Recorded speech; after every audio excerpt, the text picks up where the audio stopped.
Assalamualaikum warahmatullahi wabarakatuh. Bismillahirrahmanirrahim. Alhamdulillahi rabbil alamin. Wassalatu wassalamu ala asyrafil anbiya wal mursalin wa ala alihi wa ashabihi ajma'in. Subhanaka la ilma lana illa ma 'allamtana innaka antal alimul hakim. Allahumma anfa'na bima 'allamtana wa 'allimna ma yanfa'una wa zidna 'ilman nafi'a. Amma ba'd. Yang saya hormati Bapak Ketua Takmir Masjid Al-Ikhlas beserta seluruh pengurus Takmir Masjid, imam, muadzin, dan seluruh jamaah, bapak-bapak, ibu-ibu, rahimakumullah. Moga-moga semua kita dirahmati Allah Subhanahu wa taala dengan rahmat kesehatan lahir batin dan rahmat keselamatan dunia akhirat. Amin ya rabbal alamin. Pertama tentu saya salut kepada Masjid Al-Ikhlas. Benar-benar ikhlas. Luar biasa. Di era masjid banyak yang diminta tutup atau dipaksa tutup atau senang tutup. Kan kadang-kadang ada tuh peneran malah tutup gitu kan ada tapi di Afrika sana, kalau di sini tidak ada. Ini tetap buka ya, walaupun pintunya mungkin ditutup ya, tapi aktivitas tetap ada. Salut. Jujur saya mengelola 4 masjid di 4 kabupaten yang 3 patuh syariah, jamaah tetap. Itu salah satu ketua takmirnya anak saya itu patuh syariat, ya Jumatan, ya jamaah 5 waktu, ya pengajian, ya sholat id. Kemudian yang di Jombang juga gitu, yang di Nganjuk sama persis. Satu yang terlalu patuh pada, ya bukan terlalu sih, patuh pada prokes, tapi protokol syariahnya, ya saya tidak mengatakan diingkari, tapi tidak cocok dengan hati saya. Tapi saya tidak punya kuasa untuk memaksa. Sungguh demi Allah saya bersumpah bahwa 3 masjid ini aman, selamat 100%. Kalaupun ada yang sakit, namanya manusia ya, sejak belum ada COVID ya sakit. Tapi setahu saya tidak ada laporan ada yang meninggal karena COVID, tidak ada. Yang 3 ini di samping taat juga zikir.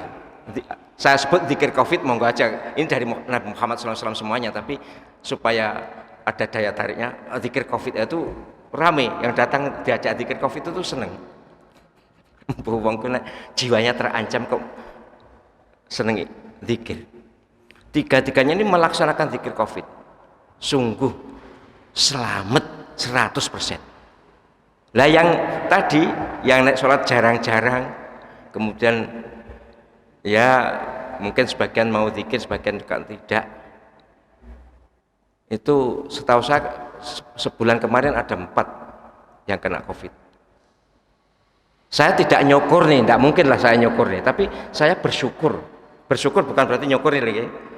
Saya bersyukur bahwa apa yang kita rintis, apa yang kita dakwahkan itu alhamdulillah.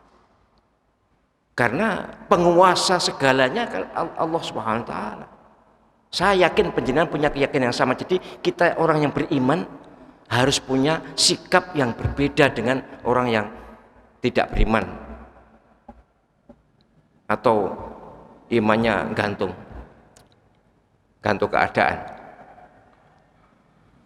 Jadi tanpa boleh sombong, harus tetap komunikatif, tetap ramah dengan para aparat, para pejabat.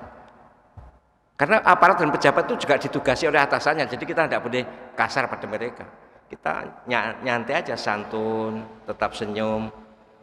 Pernah juga digerebek masjid itu, pernah masjid yang ini digerebek pas Jumat itu digerebek. Ya kita rela aja digerebek, ya tidak apa-apa. Ya dipaksa, apa namanya?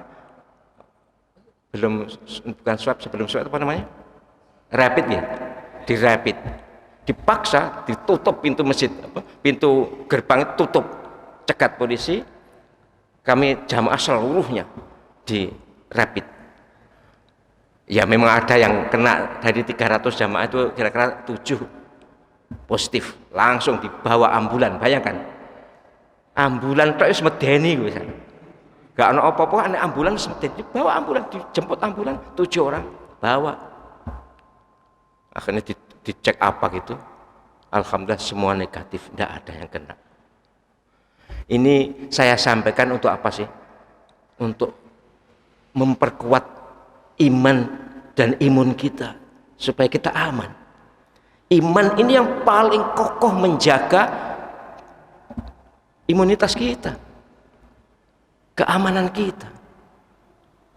Maka di bulan Muharram ini harusnya ya betul tazkiyatun nafs, membersihkan diri, mengoreksi diri.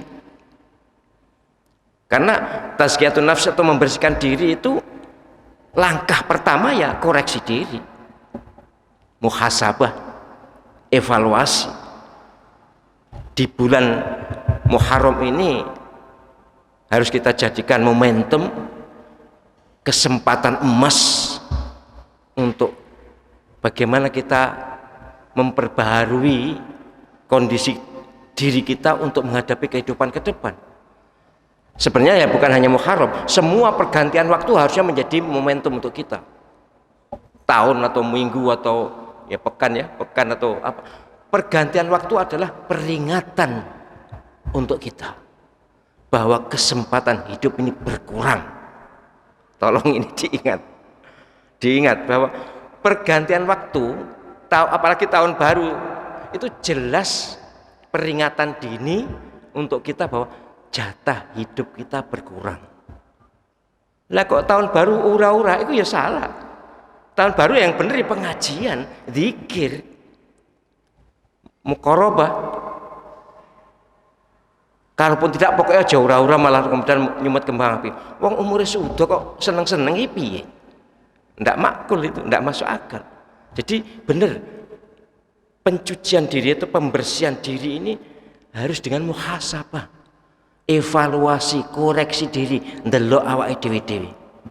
Bagaimana diri kita ini? Dan tidak kalah penting sebagai orang yang jujur dalam muhasabah adalah ngaku salah, ngaku banyak dosa. Itu terpenting loh. Di antara sikap terpenting dalam muhasabah itu ngaku salah. Dalam hidup apapun, dalam di rumah tangga atau di masyarakat, ngaku salah itu penting banget. Sebab Indonesia ini kayaknya nggak patah enak sing wani ngaku salah. Penjenengan dengar kalau di Jepang itu orang baru diduga begini aja sudah langsung mundur dari jabatan. Di sini wis jelas-jelas bersalah gitu. Gak gelem ngakoni, malah maju tadi mbu caleg. Tapi ini untuk kita semuanya, bahwa kita alhamdulillah sebagai orang yang beriman, yang ngurip-ngurip masjid, yang memakmurkan masjid. Dalam keadaan COVID ini justru mestinya saya menghimbau pada pemerintah, kalau ini disiarkan di YouTube, mohon pemerintah mengadakan penelitian, wis. Saya siap diteliti masjid-masjid yang saya ceritakan tadi. Silahkan diteliti. Nah, kalau pun tidak meneliti, maksud saya gini loh, bahwa iya sesekali ada himbauan, mari demi keselamatan kita dari segala macam penyakit, baik COVID maupun bukan COVID, ayo kita berbondong-bondong memakmurkan masjid. Mari kita ke masjid, mendekatkan diri pada yang membuat COVID, yaitu Allah Subhanahu wa Ta'ala. Yang membuat bahaya atau tidak berbahaya adalah Allah Subhanahu wa Ta'ala. Kok gak ono sih himbauan gitu ya? Tetap prokes, ya saya patuh, betul. Walaupun ini bagi saya pantas-pantas, tapi ya tak enggo. Ya mohon maaf apa ngene iki terus iso nyegah COVID to. Lah berapa metu kene barang iki? Sejujurnya apa ini bisa to? Ngene iki lho. Ya metu misal barang iki. Cek bolong-bolong. Baik, tapi ini demi kehidupan bermasyarakat. Karena saya bergaul dengan masyarakat, saiki masyarakat umumnya gawe congkop ya oke lah tak gawe congkop. Gini pantes jenenge congkop, nek sapi itu congkop. Penjenengan ngertos nggih congkop di kampung ada congkop lembu itu supaya tidak gerakas dicongkopi. Enggak, tapi ini benar saya sungguh ngajak panjenengan patuh pada prokes, protokol kesehatan yang disebut berkali-kali itu loh. Tapi harus juga patuh pada protokol syariah. Ya mohon maaf, ya nek diarang-arang ya monggo aja, nek paling gak patek wani atau cek wedi masih takut soft soft rapet, nek takut ya tidak apa-apa. Tapi salut sudah tidak ada tandanya begini, bagi saya minimal ya sudah gak patek wedi lah ya. Ya sungguh saya di 3 masjid itu bukan hanya kerep rapet, bahkan mohon maaf ya, setelah selesai sholat itu salam-salaman barang ya, itu saya rada keberatan sebenarnya. Ya ngono yang aja teman-teman gitu maksud saya. Tapi bener di 3 masjid yang saya sebut 100% selamat itu softnya rapet. Nek penyen gak percaya monggo jamaah tenggen kula, baik yang di sini maupun di Jombang maupun di Nganjuk sama. Lah sing 1 bulan 4 orang tuh arang-arang. Lah mana arang-arang berarti COVID-nya masuk. Iku kok arang-arang tak leboni ngono kira-kira gitu ya. Baik, kembali ke evaluasi diri. Maksud saya begini. Jadi monggo hidup ini setiap kesempatan, setiap peluang kita jadikan untuk momentum koreksi diri, momentum tazkiyatun nafs, membersihkan diri. Ya membersihkan diri itu yaitu memulainya dari muhasabah, dari evaluasi diri, wani ngoreksi awake dhewe. Rasulullah SAW dawuh, tuba liman syaghala aibuhu an uyubin nas wa anfaqal fadla min malihi wa amsakal fadla min lisanihi. Hadis sahih Muslim dan lain-lain. Sungguh sangat berbahagia, sangat beruntung orang yang sibuk ngoreksi dirinya sendiri sehingga tidak sempat ngoreksi orang lain, dan menafkahkan kelebihan hartanya, menahan kelebihan omongannya. Itu luar biasa. Rasulullah kalau dawuh itu mesti kena. Kita ini umumnya kan enggak gitu toh. Umumnya sing dikoreksi wong liya, orang lain, dirinya gak patek. Istilahnya gajah di pelupuk mata tidak kelihatan, semut di seberang lautan tampak jelas, itu kan. Kita ini umumnya lebih suka melihat orang lain. Ayo mulai tahun ini kita coba lebih sering ndelok awake dhewe, ngoreksi dirinya sendiri, ngrayai dadane dhewe. Supaya apa? Supaya terkontrol, supaya terkendali. Kalaupun blakrak ya gak nemen-nemen ndang balik meneh gitu loh. Blakrak apa boleh? Blakrak itu ya no? Ya kemana-mana tapi tidak jelas tujuan gitu loh ya. Jadi kemana-mana tapi tidak jelas tujuannya, blakrak. Kalaupun kita ini menyimpang misalnya juga segera kembali. Nah yang kedua, tazkiyatun nafs itu selain muhasabah adalah istighfar. Karena ngaku salah tadi, orang yang ngaku salah itu mesti akan minta maaf, mohon ampun. Nah kalau ngaku salah kepada manusia ya tentu minta maaf, tapi umumnya kita kan wani ngaku salah itu pada Allah SWT. Nah pada manusia biasanya tidak patek mau, tidak seberapa mau. Istighfar itu alat pembersih luar biasa untuk hati. Penjenengan pernah dengar ceritanya Syekh Hasan Basri. Syekh Hasan Basri itu orang yang sangat populer, sangat terkenal, ulamanya para ulama di Basrah sana, di Irak sekarang. Itu menjadi rujukan umat Islam ya sedunia waktu itu ya sekitarnya. Semua ada orang punya masalah ini disuruh istighfar. Kemudian ada orang datang punya masalah yang berbeda, nasihatnya suruh istighfar. Sampai ada beberapa suruh istighfar. Kemudian yang konsultasi ini jelalah ketemu kon diijazahi apa? Istighfar.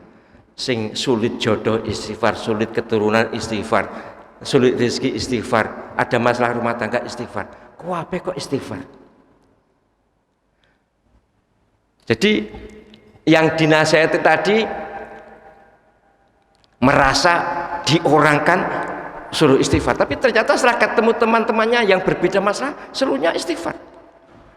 Karena Syekh Hasan Basri tentu sangat menghafal Al-Quran, sangat membaca bahwa istighfar adalah induk solusi masalah.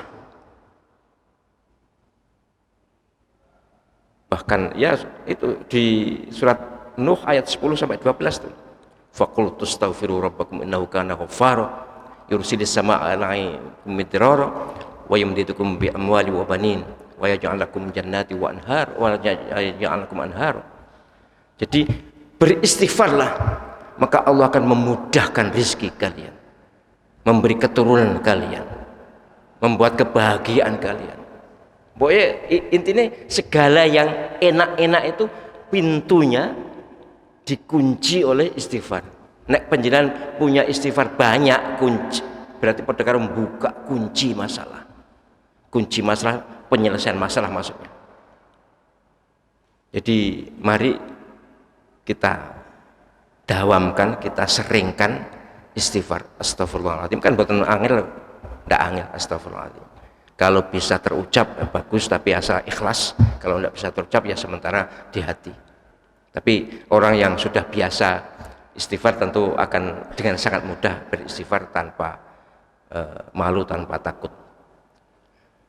Istighfar, astagfirullahaladzim, itu adalah kunci. Ngapunten ya, mohon maaf ya, kita enggak perlu menyalahkan siapapun, tapi kalau penjenengan punya masalah, entahlah jodoh, entahlah rezeki, entahlah apa, pokoknya masalah, silakan cepat koreksi diri, cepat istighfar. Berarti ada masalah di sini. Karena Allah SWT berjanji kan, wa may yattaqillaha yaj'al lahu makhraja wa yarzuqhu min haitsu la yahtasib.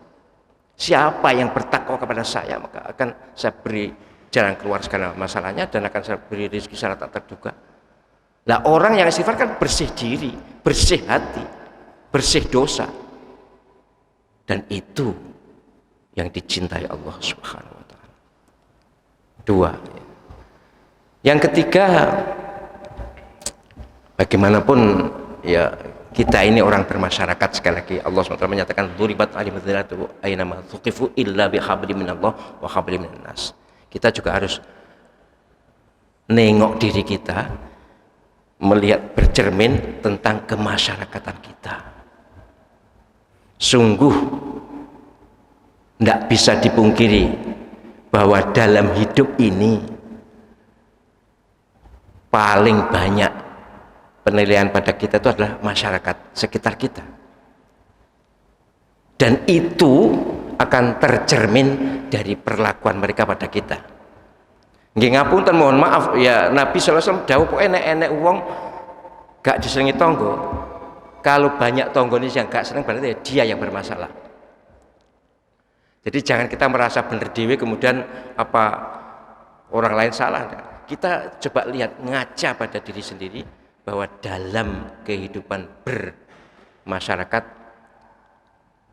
kita usahakan untuk disenangi orang, orang senang pada kita, entahlah karena sikap kita, karena kedermawanan kita, karena ibadah kita dan lain-lain. Yang jelas usahakan perkecil, persedikit masalah dengan tetangga, dengan jamaah. Jangan punya masalah. Biasanya ini ada masalah itu masalah utang piutang biasanya. Asal enggak senang utang, insya Allah enggak banyak masalah. Tetapi yang pasti adalah bahwa kita ini di samping diawasi oleh malaikat, oleh Allah SWT tentunya, kita juga dinilai oleh masyarakat. Wis niku harus ada kesadaran itu. Harus ada kesadaran bahwa aku lo didelok kalau masyarakat, aku lo dinilai. Walaupun mereka enggak terang-terang menilai, tapi mereka berkesan. Jadi kok kalau ada tetangga kiri kanan mengatakan, oh dia jelek, berarti jelek bener. Kalau di ta'lim kan gitu. Kalau tanya pada seseorang, ingin tahu seseorang, tanyakan pada kiri kanannya. Jangan tanya orang, kalau tanya orangnya ngaku apik mesti. Ini kehidupan bermasyarakat. Rasulullah sallallahu alaihi wasallam memberi bimbingan pada kita tentang orang yang baik. Ya, bimbingannya Rasulullah banyak sekali, tapi ini tenger, tandanya orang baik itu kalau mulutnya lembut, tangannya loman. Mulutnya lembut itu ya kita bicaranya ndak kasar. Kalaupun keras, tegas itu ya karakter, tapi tidak kasar. Mudah tersenyum dan mudah memberi. Mesti disenangi wong itu. Terutama mudah memberi, tapi mudah memberi memang juga harus ada yang diberi kan, yang diberikan. Tapi kita ya salut pada Nabi SAW ya, memang teladan. Nabi itu terkenalnya miskin atau tidak kaya. Tapi saya belum pernah membaca hadis yang meriwayatkan bahwa Nabi diminta orang tuh tidak bisa memberi, itu tidak pernah. Nabi selalu bisa memberi. Kalau ada orang minta selalu bisa memberi. Padahal miskin. Kita ini banyak yang kaya, tapi nek dijaluk nek wong ngemis malah diseneni. Jek enom ngemis. Serang ngekei nyeneni. Biasanya nggih ngoten, mohon maaf ya, biasanya yang bakhil itu yang kaya, tapi bukan di sini loh ya. Biasanya wong nek sugih ku malah akeh bakhile, akeh imane. Kecuali orang sugih yang beriman. Tapi umumnya orang sugih itu kan imannya rada angin-anginan. Ya mohon maaf ya, itu Quran loh, yang menyatakan Quran. Walau basatullahu rizqa li ibadihi la baghaw fil ard, surat Asy-Syura ayat 33. Kalau saya beri rizki hambaku, maka banyak baghaunya, banyak baghaw itu ya blakrak mau. Baghaw itu lacur, baghaw itu durhaka. Jadi lihat saja, pendosa itu banyak orang miskin atau banyak orang kaya. Ya walaupun orang kaya yang baik juga tentu banyak, tapi umumnya orang yang banyak berbuat kesalahan, berbuat jahat itu adalah orang kaya. Tapi tentu kita tidak boleh ngecap, tidak boleh menstigma orang kaya. Oh berarti nek kaya mesti jahat, enggak selalu. Tapi ini indikator yang menyebutkan Allah SWT pasti benar. Nah, oleh karena itu hadirin hadirat rahimakumullah, sebagai orang yang bermasyarakat tentu harus kita berani dinilai oleh masyarakat, oleh sekitar kita, oleh jamaah kita. Kalau ada yang menilai jelek jangan marah, kita evaluasi diri. Baik, yang keempat ya, selain tadi muhasabah, kemudian istighfar, kemudian berijtima'iyah, masalah kemasyarakatan, maka bagaimanapun baiknya orang, bagaimanapun kita ini dinilai baik oleh masyarakat, tetapi masalah ibadah juga harus menjadi perhatian kita. Bagaimana kuantitas dan kualitas ibadah kita harus menjadi tolak ukur evaluasi, karena ibadah ini juga obat pembersih diri. Ibadah ya dalam arti luas, tapi dalam hal ini adalah ibadah mahdhah atau ibadah spiritual. Kita harus dalam rangka membersihkan jiwa, dalam rangka menjadi orang baru menghadapi tahun ke depan, itu harus ngitung, berkalkulasi tentang ibadah kita. Walaupun ibadah tentu ya bermakna sangat luas, tapi Nabi sallallahu alaihi wasallam kan bersabda dalam hadis sahih panjang sekali.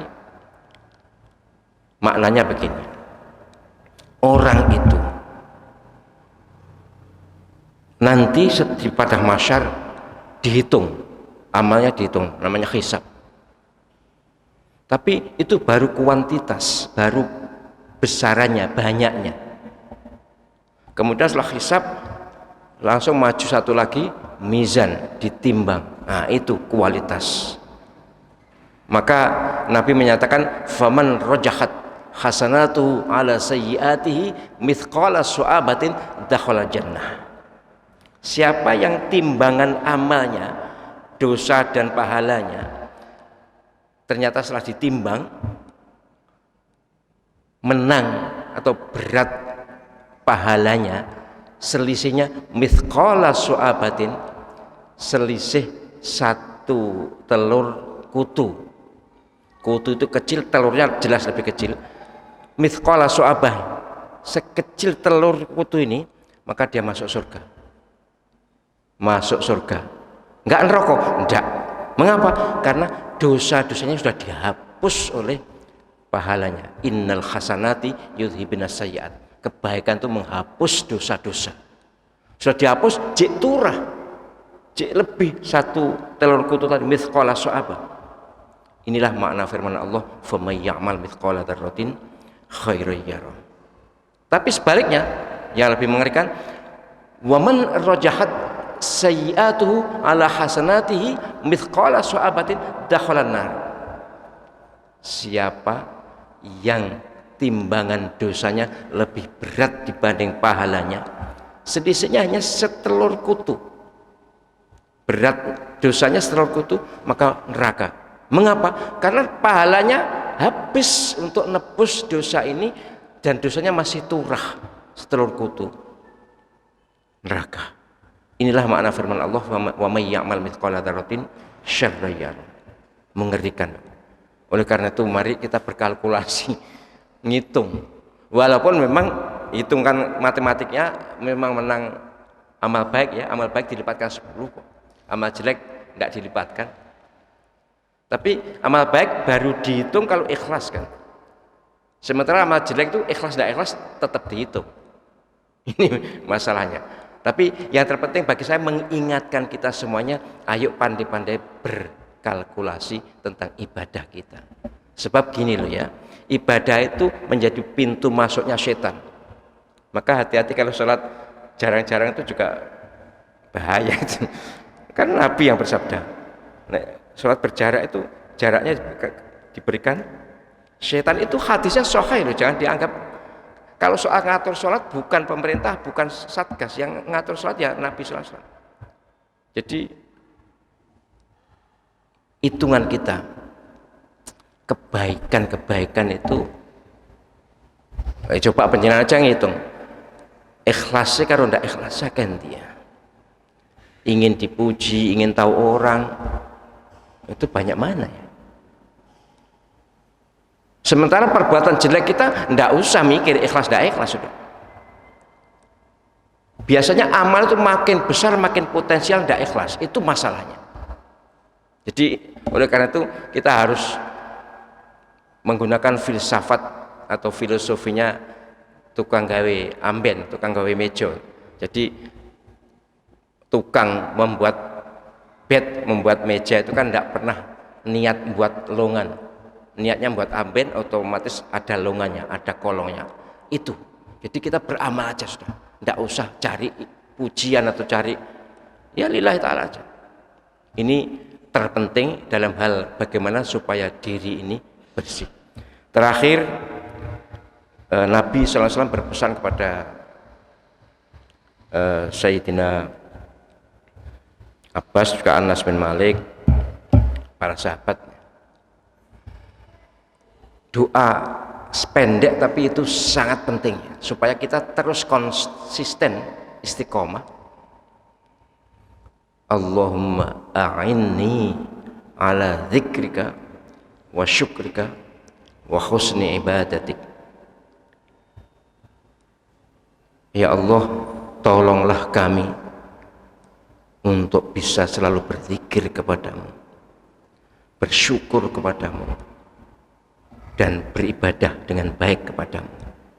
Ini pesan Nabi sallallahu alaihi wasallam kepada sahabat, jangan tinggalkan doa ini setiap selesai sholat. supaya kita bisa itu, ya bisa itu Allah a'inni ala dzikrika, bisa berzikir, ditolong oleh Allah, bisa berzikir, bisa bersyukur dan bisa beribadah dengan baik. Ini adalah kata closing word untuk pembersihan jiwa kita. Jadi jiwa kita dibersihkan dengan istighfar, dengan ibadah, dengan bermuamalah. Tapi kita jangan merasa kepedean, jangan merasa sudah merasa cukup tanpa mendekatkan kepada Allah SWT. Mohon pertolongan. Allahumma a'inni ala dzikrika wa syukrika wa husni ibadatik. Pendek sekali kalau doanya.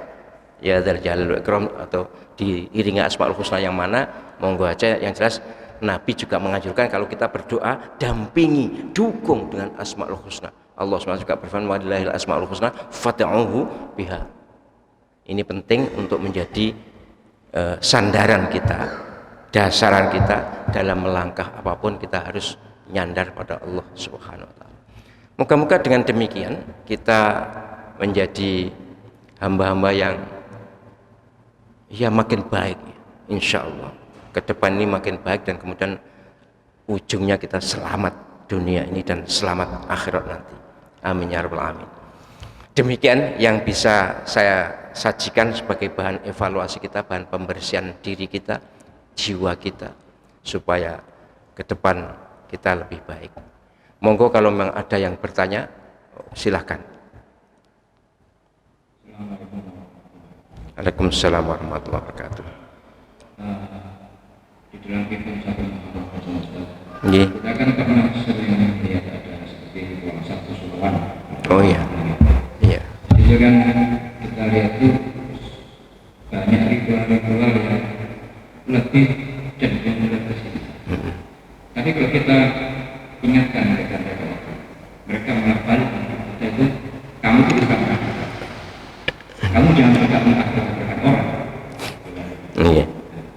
Padahal kita itu sebagai manusia dibutuh untuk mengingatkan. Kita jangan diam saja mengingatkan. Selain kalau kita jadi seperti itu, apa kita juga besoknya tetap diam atau tetap harus menyiapkan kembali? Terus pertanyaan berikutnya, setiap masuk ke dalam satu tempat, kita sering melihat ada amalia-amalia tertentu. Seperti contohnya zikir hasbunallah wa ni'mal wakil wa ni'mal nasir itu dibaca 70 kali. Katanya untuk supaya kita itu kita ada lancar. Terus ada seperti kita harus menghidupkan malam Asyura. Ada lagi doa ulang tahun dan akhir tahun.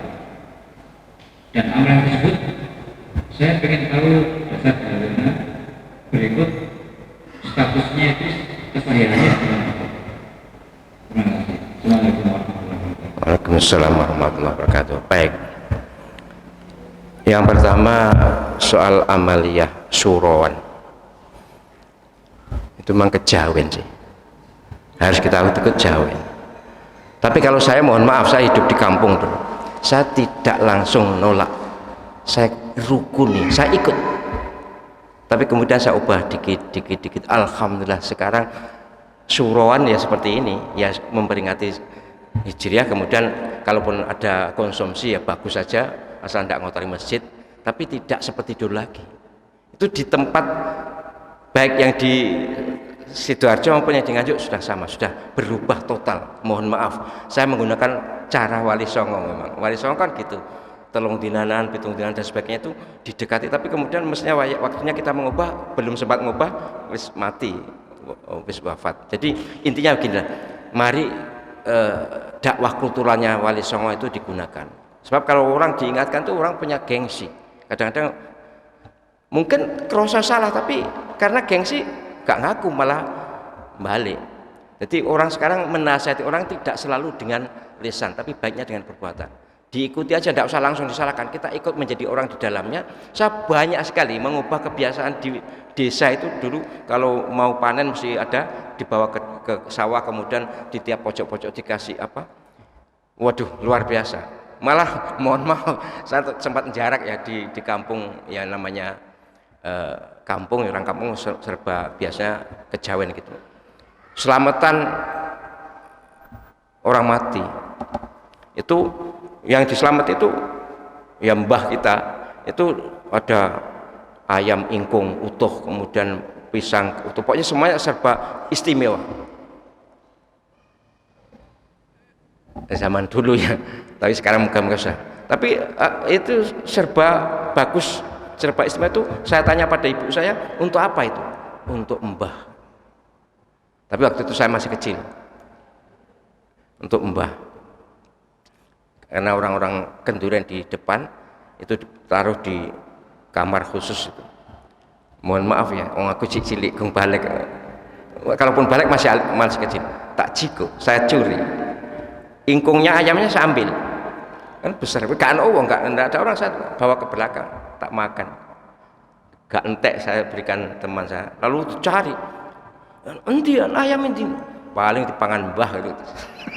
Ya saya mbanyol, tapi mbanyolnya orang supaya tidak konangan. Saya terus terang waktu itu pernah melakukan itu yang kecil. Tapi yang setelah besar ini saya nemani mereka selamatan saya temani. Tapi kemudian saya ubah dikit-dikit, niatnya diluruskan, kemudian caranya dibetulkan. Alhamdulillah bisa. Memang yang Wali Songo terus terang dalam dakwah kulturnya hebatnya. Mereka 50 tahun bisa mengubah Jawa dari belegedekan Hindu Buddha bisa menjadi Muslim, itu ya jasanya Wali Songo.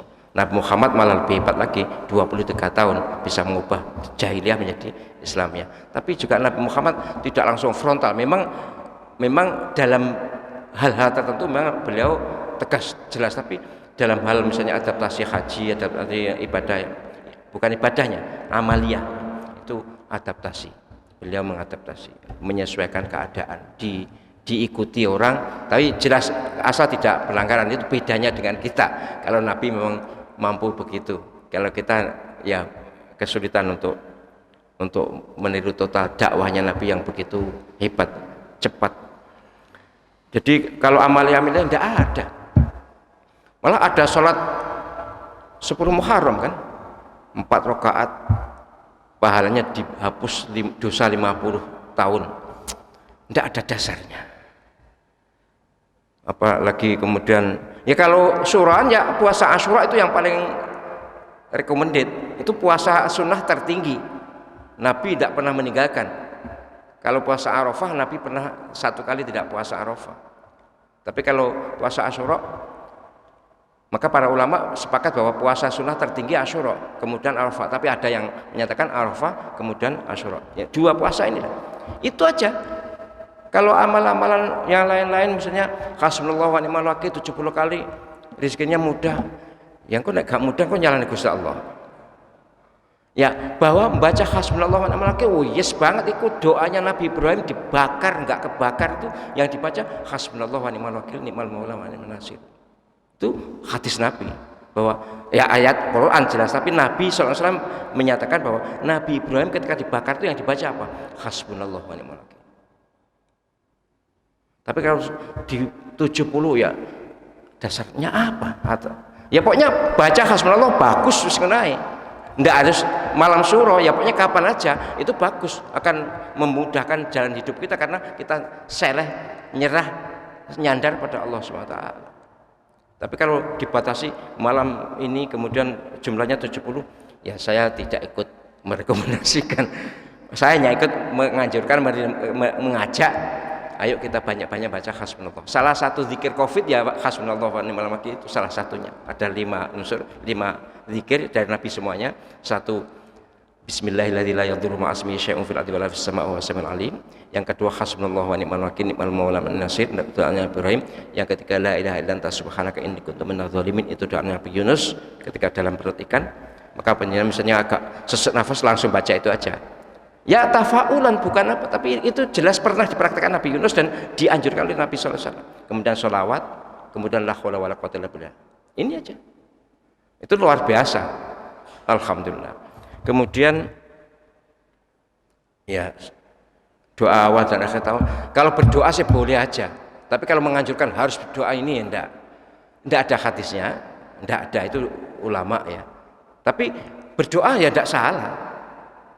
Yang salah itu memaksa orang untuk berdoa atau seolah-olah ini harus gitu.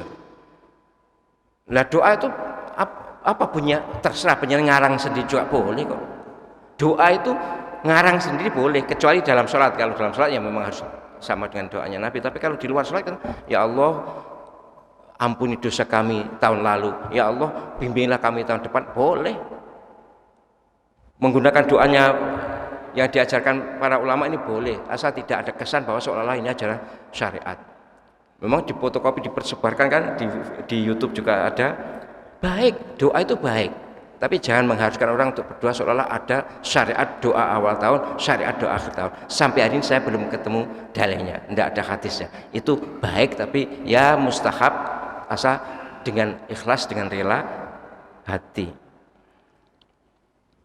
Ya, baik, seperti itu nggih. Jadi intinya kalaupun ada penyimpangan jangan dicela, langsung didekati supaya mereka tidak tersinggung. Orang sekarang lebih mudah tersinggung. Ya. Baik, ada lagi? Kayaknya ini sudah sesuai ketentuan tadi jam 8:30, 8:30. Oh, masih belum sebenarnya, masih ada kayak waktu kalau memang. Tapi kayaknya sampun nggih. Nggih. Baik, demikian yang bisa saya sampaikan. Terima kasih perhatian penjenengan semuanya. Mohon maaf segala kekhilafan kesalahan. Allahumma a'inna ala dzikrika wa syukrika wa husni ibadatik. Subhanakallahumma wa bihamdika asyhadu an la ilaha illa anta astaghfiruka wa atubu ilaik. Terima kasih. Assalamualaikum warahmatullahi wabarakatuh.